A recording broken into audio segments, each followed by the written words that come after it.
continuando, questão número 44, a gente trouxe aqui para vocês, mas ela está desatualizada. E desatualizada por uma alteração muito recente, alteração que ocorreu agora em 2015. A lei foi alterada porque nas hipóteses de acidente do trabalho ou doença equiparada a acidente do trabalho, o empregador ficava responsável pelos primeiros 15 dias de afastamento do trabalhador. Então, os primeiros 15 dias de afastamento do trabalhador, a empresa pagava, saía da empresa. Era o empregador o empregado não prestava o serviço, mas ficava em casa recebendo. Agora não, agora a partir de 2015, por causa da crise econômica que nós vivemos, o governo alterou e disse que os 30 primeiros dias ele dobrou, será da própria empresa. Então o governo deixou para o empregador os 30 primeiros dias. Só depois de 30 dias é que o trabalhador passa a ser afastado por auxílio doença acidentário, por benefício previdenciário do tipo dado para acidente. Só depois dos primeiros 30 dias. Os primeiros 30 dias quem arca é a empresa. Ele não se afasta por auxílio doença acidentário. Ele só vai se afastar por auxílio doença acidentário depois de 30 dias. Ele só vai perceber esse benefício depois de 30 dias. Essa é uma alteração recente da lei por causa da crise econômica que nós vivemos. Então essa questão ficou desatualizada porque o acidente que a Maria sofreu aqui, empregada da empresa, e o tempo que ela ficou afastada, eles falam só por mais de 15 dias. Por mais de 15 dias hoje, não receberia auxílio acidentário. Por mais de 15, inferior a 30. Só receberia se fosse por mais de 30 dias. Então essa questão aqui, hoje não faria sentido porque está desatualizado, não teria nenhuma resposta correta, tendo em vista que todas as outras também são erradas, tá? Então nós só colocamos aqui para constar e vamos prosseguir com essa breve exposição. Pergunta número 45. Como regra, o beneficiário deve receber diretamente o benefício devido pelo INSS. Porém, em alguns casos, eu estou colocando esse em alguns casos, admite-se a constituição de procurador. Nessa situação, vamos responder. Então é assim, o beneficiário, nós não estamos falando aqui em pleitear o recebimento do benefício previdenciário. Uma coisa é o pedido do benefício. Então eu, na qualidade de advogado, ou até mesmo se não fosse advogado, porque para atuar no âmbito administrativo não se exige que seja advogado, aquele pretendente a um benefício da Previdência Social pode outorgar uma procuração específica, com poderes específicos para alguém, para que esse alguém requeira o benefício em seu nome. Mas o benefício será pago ao beneficiário e não ao procurador. Aqui a questão está falando no pagamento de pensão pro procurador, o procurador que recebe o benefício. Ou melhor, pagamento de benefício para o procurador recebe o benefício. Não vai na conta do aposentado, não vai na conta do beneficiário, vai na conta do procurador. É o procurador que recebe. Então essa primeira separação nós temos que fazer, tá?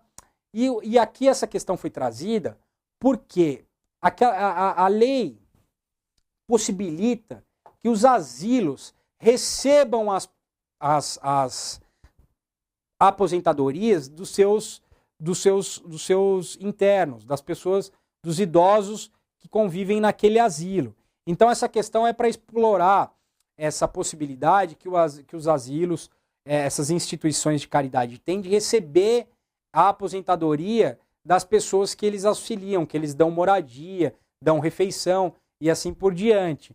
Então aqui vinha, a procuração tem validade de 6 meses, podendo ser revalidada ou renovada pelo INSS? Está errado. Se for possível a procuração para receber o benefício, a lei vai dispor qual que é o prazo, se é que vai dispor algum prazo. Então, jogada assim, essa condição não faz sentido. Resposta B. A procuração poderá ser outorgada a parente de servidores públicos civis ativos até o 3º grau? Não pode. Não tem essa previsão legal para que outorgue-se procuração a servidores públicos civis para receber pensão. Pode ser outorgada a procuração coletiva nos casos de representantes de asilo. Então a resposta certa era essa C. É isso que a questão queria que vocês soubessem. Isso está na lei. A lei possibilita que uma procuração coletiva para que essas creches, esses asilos, creches não, desculpa, asilos principalmente, instituições de caridade, recebam as aposentadorias dos idosos e revertam essas aposentadorias para os próprios idosos, em termos de moradia, de refeição e tudo mais, tá? Procuração tem validade para 12 meses, não se admitindo renovação. Também é a lei que vai dispor, se for possível em algum determinado caso. Procuração, a lei vai dispor prazo, vai dispor se admite ou não a renovação. Mas, em regra, se é possível procuração, não tem por que ter prazo. E não tem por que não se admitir. Se tiver prazo, não tem por que não se admitir renovação. Então, também estaria errada essa hipótese. E pode ser outorgada a procuração aos militares ativos sem grau de parentesco com o beneficiário. Não pode. Se não tiver grau de parentesco aqui neste caso, e um grau de parentesco próximo, né? Porque além dessa hipótese dos asilos, só quem tem só parentesco de primeiro grau, tem também algumas possibilidades de parentesco de primeiro grau receber em nome do próprio beneficiário, tá? Que não é o caso aqui. Não é nem o caso lá do terceiro grau, que era terceiro grau, e nem o caso aqui de 100 grau de parentesco. Não é porque é militar nem porque é servidor que vai receber. Mas aqui era para explorar essa questão da C, portanto, conforme o destaque, que pode ser outorgada procuração coletiva nos casos de representantes de asilos. Tá ok? Vamos prosseguir então. Questão número 46. José recebe aposentadoria especial no regime geral de previdência social.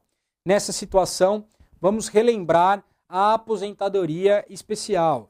A aposentadoria especial é aquela aonde, dependendo da atividade... Primeiro, a atividade precisa ser insalubre, precisa ser uma atividade onde o trabalhador está exposto a agentes nocivos, precisa ser uma atividade periculosa, eu preciso de alguma forma ter algum prejuízo à segurança ou saúde do trabalhador. Se eu tiver esse prejuízo, esse trabalhador tem direito a se aposentar antes dos outros, ele tem direito de se aposentar especialmente, tem uma aposentadoria especial para ele. Dependendo dos agentes que ele é exposto e do grau de insalubridade, ele se aposenta com 15, 20 ou 25 anos. Veja, na idade eu tenho que completar 65 anos de idade e mais 15 anos de contribuição. Na aposentadoria por tempo de contribuição, que é a outra hipótese, eu tenho que contribuir 35 anos de contribuição. Na aposentadoria especial, eu preciso de 15, 20 ou 25 anos, dependendo da atividade insalubre. Na aposentadoria por invalidez, óbvio, eu tenho que ter uma invalidez. Essas são as hipóteses de aposentadoria no nosso ordenamento jurídico. Na especial, eu preciso de 15, 20 ou 25 anos. Agora, se eu me aposentei, se o legislador falou, o legislador constituinte, inclusive, porque está na Constituição Federal esse direito, me disse, você tem direito a se aposentar mais cedo devido à sua atividade insalubre, à sua atividade com grau de risco. Inclusive, para aposentadoria especial, sequer é multiplicado pelo fator previdenciário. Não tem fator previdenciário na aposentadoria especial. Então, vocês sabendo de tudo isso, vamos responder as questões. Não poderá retornar ao mercado de trabalho.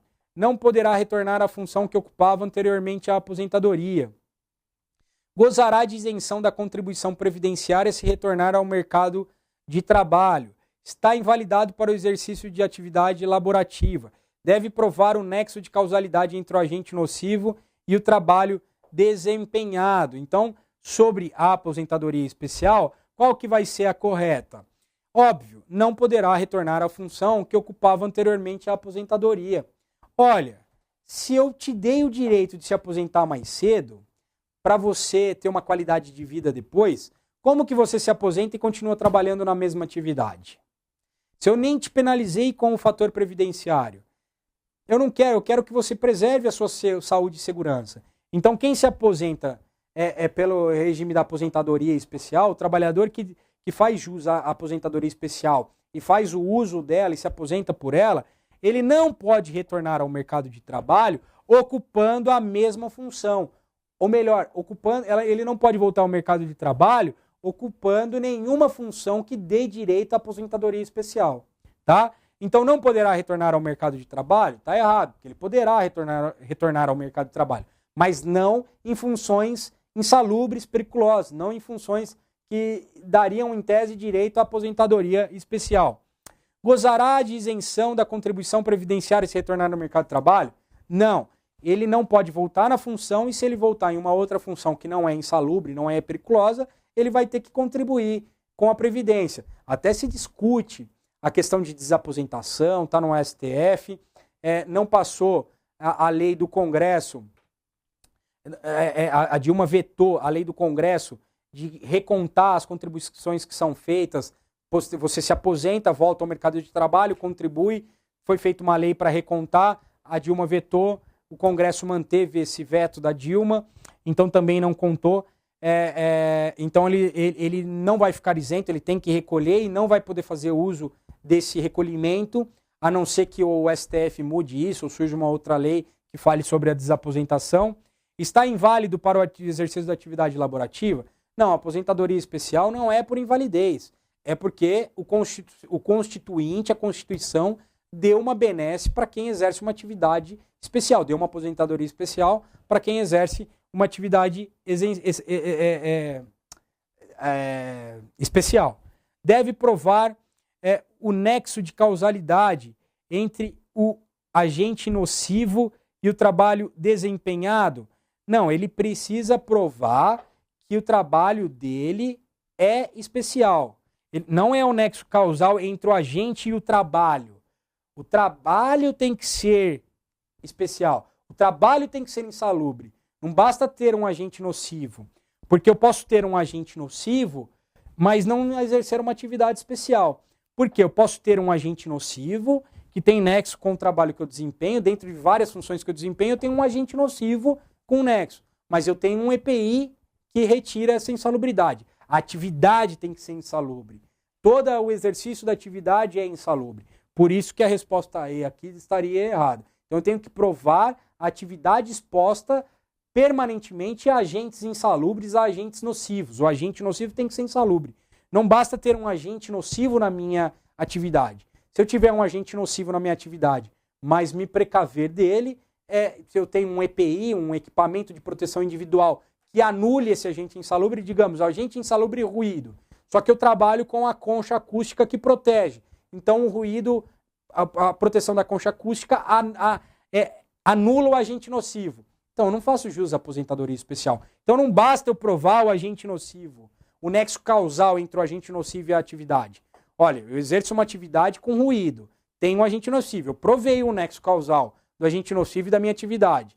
Eu sou DJ de uma boate. Só que eu uso o protetor tipo concha, que anula esse agente nocivo.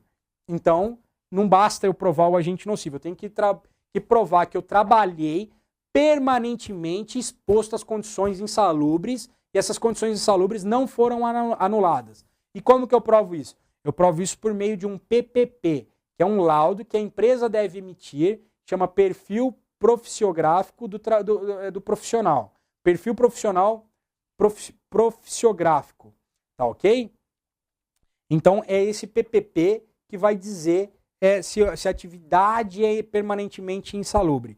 E não o nexo de causalidade, não faz muito sentido. Tá ok? Então a resposta correta seria a B. Prosseguindo, questão 47. Maria trabalhou de 2 de janeiro de 90 até 2 de fevereiro de 2005 como empregada de uma empresa, desligando-se do emprego para montar um salão de beleza. Apesar de ter passado a categoria de contribuinte individual, deixou de recolher contribuições para a Previdência Social durante 2 anos, até fevereiro de 2007. Nessa situação, o período de graça de Maria é de 12 meses, 24 meses, 36 meses, 48 meses, 60 meses. Primeiro, nós precisamos saber o que é período de graça. O que é período de graça? Bom, a lei, a 8.213/91, ela estabelece que aqueles que contribuem, para ser segurado da Previdência, para poder fazer jus a algum benefício da Previdência, precisa ser segurado da Previdência. Nós vimos já em outras questões que o segurado da Previdência, em alguns casos, é segurado obrigatório. A afiliação dele ao regime é automática decorrente do exercício de uma atividade, como empregado, por exemplo, né? Então, por ele exercer uma atividade como empregado, ele é segurado da Previdência. A filiação é automática. Então, para você fazer jus a um benefício, você precisa ser segurado. E para você ter a qualidade de segurado, para você ser segurado, chama-se qualidade de segurado, você precisa sempre estar contribuindo. Se você for demitido da empresa, por exemplo, você era segurado obrigatório e você foi demitido da empresa, você deixa de receber o seu salário e, portanto, deixa de contribuir com a Previdência. Você perde a qualidade de segurado.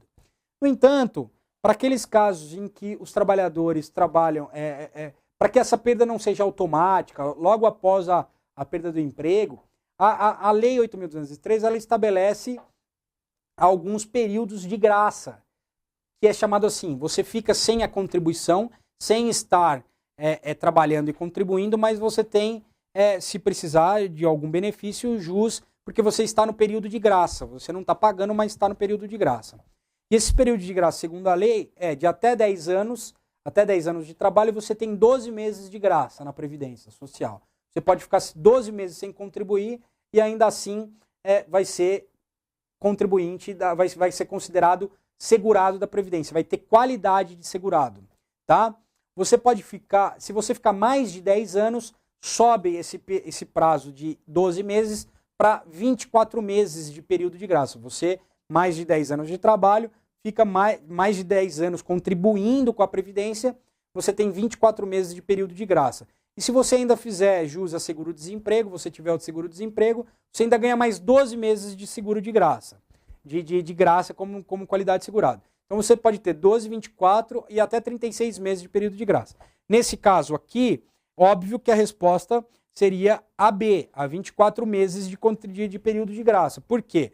Porque ela trabalhou mais de 10 anos, portanto 24 meses, mas ela saiu do emprego e abriu uma empresa. Ela não fez jus ao salário-desemprego, ao seguro-desemprego. Então, se ela não fez jus ao seguro-desemprego, ela não ganhou mais 12 meses. Então, não seria 36 meses, porque ficou faltando aqui o seguro-desemprego no caso desta questão. Tá ok? Vamos prosseguir. Próxima questão. José exerceu atividade rural em regime de parceria com João. Não tinha empregados, contava com ajudante de seus familiares para o cultivo de subsistência e pretende aposentar-se por idade em 2011, no valor mínimo. Nessa situação, João deve... Bom, se ele pretende se aposentar por idade, supõe-se que ele tenha um requisito idade, porque o que a questão vai trabalhar, nós vamos ver aqui, é a questão da qualidade de segurado e da carência exigida por benefício. Por idade, eu suponho que aqui, em 2011, ele já tenha 65 anos de idade, tá? Então, essa é a suposição, ok? E vamos lá, sabendo disso, vamos definir se ele é segurado especial. Nós já falamos dos segurados. Segurado obrigatório é aquele que trabalha como empregado, contribuinte individual que presta serviços como autônomo, seja por meio de uma empresa ou não. Trabalhador avulso, intermediação de mão de obra.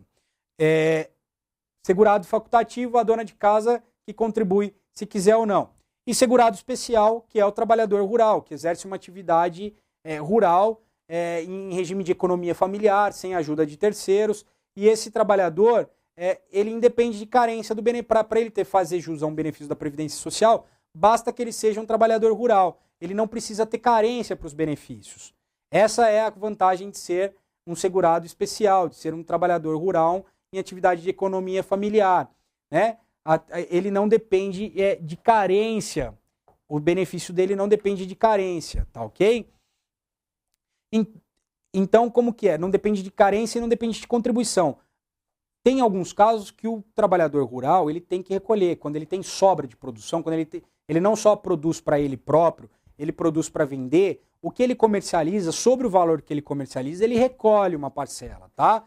Mas se ele comercializar, se ele não comercializar, ele não precisa recolher. E ele mesmo assim fará jus a benefício, ele não terá carência. Então essa é a questão do segurado especial. E aqui me parece que ele é especial, porque a própria Lei 8.213 vai dizer que ter uma parceria não desqualifica a questão do exercício da atividade rural em regime de economia familiar, para produção própria. Só ter uma parceria não tem essa desqualificação. E também quem ajudava os seus próprios familiares, não tinha ajuda de terceiros, que é o que a lei fala que descaracterizaria o segurado especial. Então ele é um segurado especial neste caso aqui em específico. E aí as opções são: A, comprovar o exercício de atividade rural no período de 36 meses que antecedem o requerimento do benefício. Não, ele tem que comprovar a atividade rural, mas não somente no período de 36 meses que antecede o benefício. Ele não tem carência de contribuição, ele não precisa contribuir, mas ele tem que provar o exercício de atividade rural pelo período exigido para o benefício. Ele não precisa ter a contribuição, a carência contributiva, mas ele precisa ter a atividade, ele precisa provar a atividade não somente nos 36 meses que antecedem o requerimento do benefício. Comprovar o exercício de atividade rural por contrato de parceria firmado em 2011 por seu parceiro João. Bom, em 2011 ele só vai estar provando 2011, ele não vai provar que ele sempre foi trabalhador rural, desde sempre foi trabalhador rural em atividade, em economia familiar. Comprovar o exercício de atividade rural no período de 180 meses que antecedem o benefício por prova testemunhal. Bom, o requisito para aposentadoria é o exercício, são 180 meses de exercício rural. Até aí está certo, só que não só por prova testemunhal. O INSS não admite somente prova testemunhal. Eu preciso, para complementar a prova testemunhal, ter ao menos indícios de prova material. Então eu excluí as 3 primeiras. E também já posso excluir a última, apresentar declaração de 2 testemunhas com firma reconhecida em cartório. A testemunha firmando no cartório ou perante o próprio INSS não faz diferença, não deixa de ser uma prova testemunhal. O documento aqui, na verdade, só tem a questão testemunhal, não tem o indício de prova documental. Então, o que ele precisa para se aposentar em 2011 por idade? Ele precisa comprovar que ele exerceu a atividade rural, mesmo que ele não tenha carência do benefício, a contribuição, carência no sentido de contribuição do benefício, por 15 anos, que é o requisito da aposentadoria especial, 180 meses, ele tem que provar que ele exerceu atividade rural por mais de 180 meses, em regime de economia familiar, ainda que com parceria, ajudado pela família, não é ajudado por terceiro, mas ele tem que acompanhar uma prova, um início de prova documental. Então a resposta correta aqui é a resposta D, porque tem que ter esse início de prova documental. Tá ok? Vamos prosseguir, questão número 49. Aqui a questão número 49 explora a questão de cálculo do salário-benefício. Então fala, para fins de cálculo do salário-benefício, é correto afirmar que o trabalhador doméstico está dispensado de provar os recolhimentos à Previdência Social? Não. Todos os trabalhadores estão obrigados a provar o recolhimento à Previdência Social. Então essa questão já é prima facie, a gente exclui, porque o empregado doméstico, assim como todos os trabalhadores, precisam comprovar recolhimento. Salvo o segurado especial, que tem que provar não o recolhimento, mas provar a atividade rural em regime de economia familiar. B. Poderão ser utilizados os salários de contribuição constantes do CNIS, Cadastro Nacional de Informações Sociais para os segurados em geral? Bom, já antecipando, esta é a questão correta, mas vamos deixar ela aí e vamos excluir as outras. O empregado deve apresentar os recibos de pagamento para fins de cálculo do valor de benefício. O empregado deve apresentar os recibos de pagamento? Não resolve mostrar os recibos de pagamento. Ele tem que provar as contribuições, não só mostrar recibos de pagamento. Recibos de pagamento qualquer um pode fazer para qualquer um. Então o empregado ele tem que mostrar, se não tiver contribuição vertida ao INSS, como era o empregador responsável, o empregado tem que provar não só os recibos, não só os olerites, ele tem que juntar a CTPS, que prove o vínculo de trabalho, ou então ele tem que provar uma decisão da Justiça do Trabalho que reconheceu o vínculo de emprego. Ele não basta provar só os recibos, só mostrar os recibos. Ele tem que provar que ele era empregado e na qualidade de empregado ele era afiliado ao regime geral da Previdência e competia ao empregador dele, ao patrão dele, o recolhimento. Mas não basta só o salário. Ele precisa ou provar o vínculo através da inscrição na CTPS, prova testemunhal ou um outro indício de prova documental, ou ainda provar por meio de uma decisão da Justiça do Trabalho, transitada em julgada, que reconhece o vínculo empregatício. Senão, ele não vai fazer jus a esse benefício. D. O contribuinte individual não poderá valer-se das informações constantes do CNIS.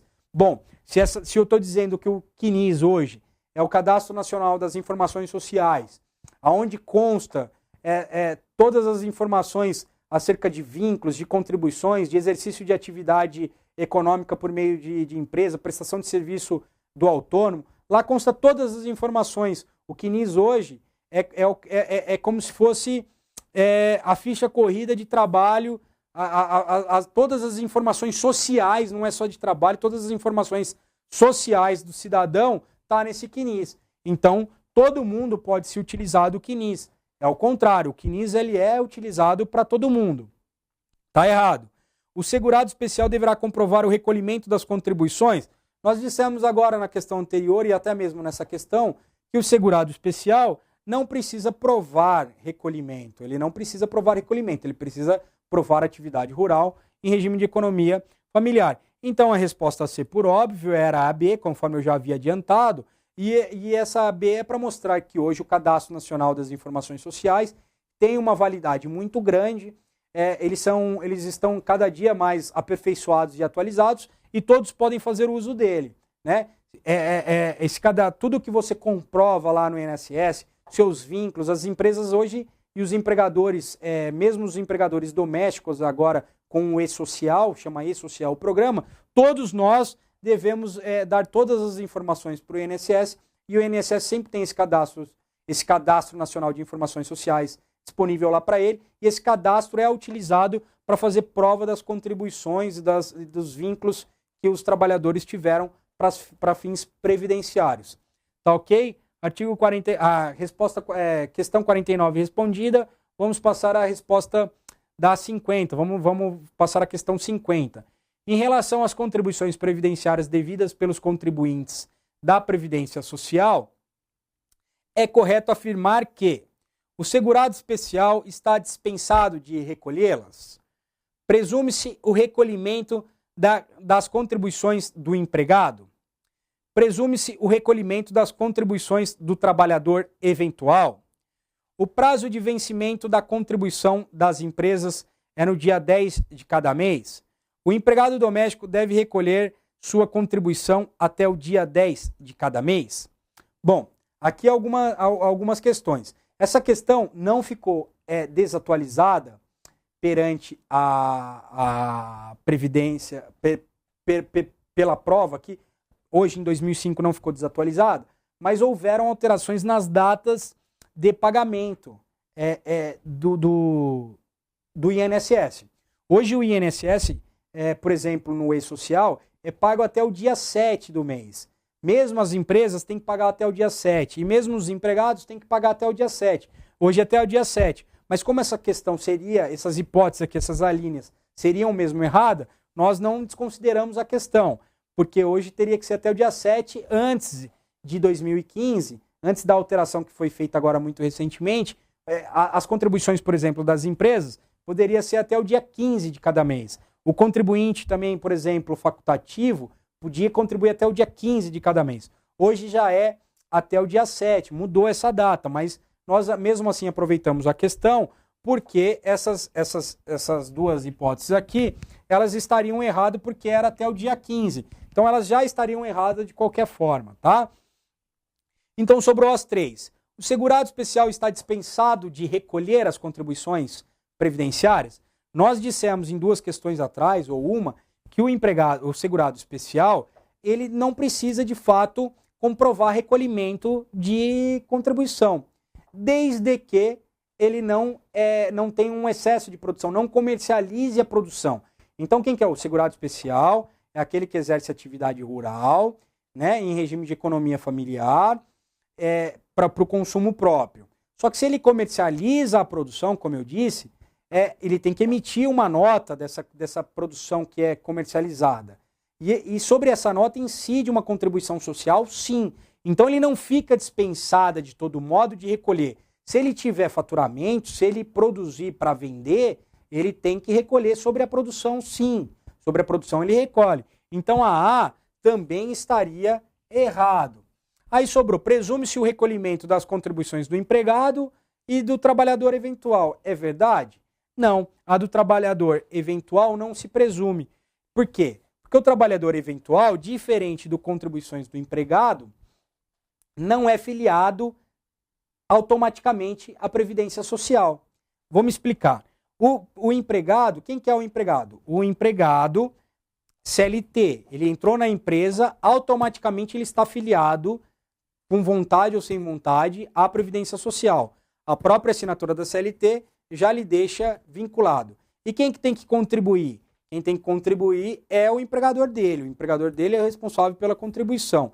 O trabalhador eventual já é aquele que participa de um sindicato ou de uma organização que faz a intermediação da mão de obra com as empresas que exigem. Acontece muito no serviço portuário.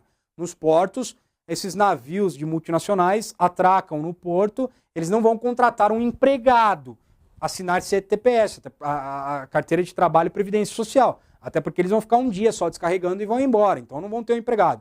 Mas eles precisam da mão de obra.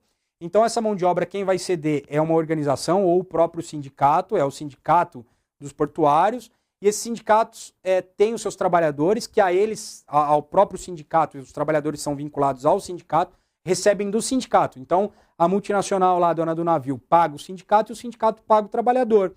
E não se presume por quê? Porque o trabalhador não é toda a hora que ele está trabalhando.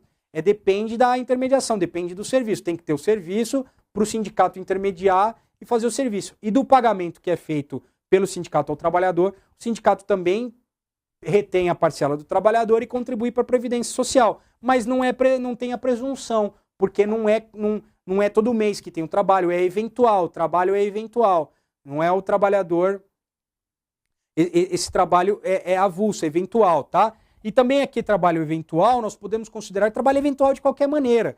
O trabalho eventual do autônomo, que presta serviço quando ele quer, que presta serviço de vez em quando. Também não se presume a contribuição previdenciária do trabalhador eventual que não exerce com carteira assinada, tá? Eu trouxe a questão do trabalhador avulso porque vocês podem confundir o empregado obrigatório com o trabalhador avulso, são coisas distintas. Mas o trabalho eventual, que talvez a questão tenha trazido aqui também, é o trabalhador eventual autônomo, o contribuinte individual. E para o contribuinte individual, não se presume as contribuições, tem que fazer prova delas, tá ok?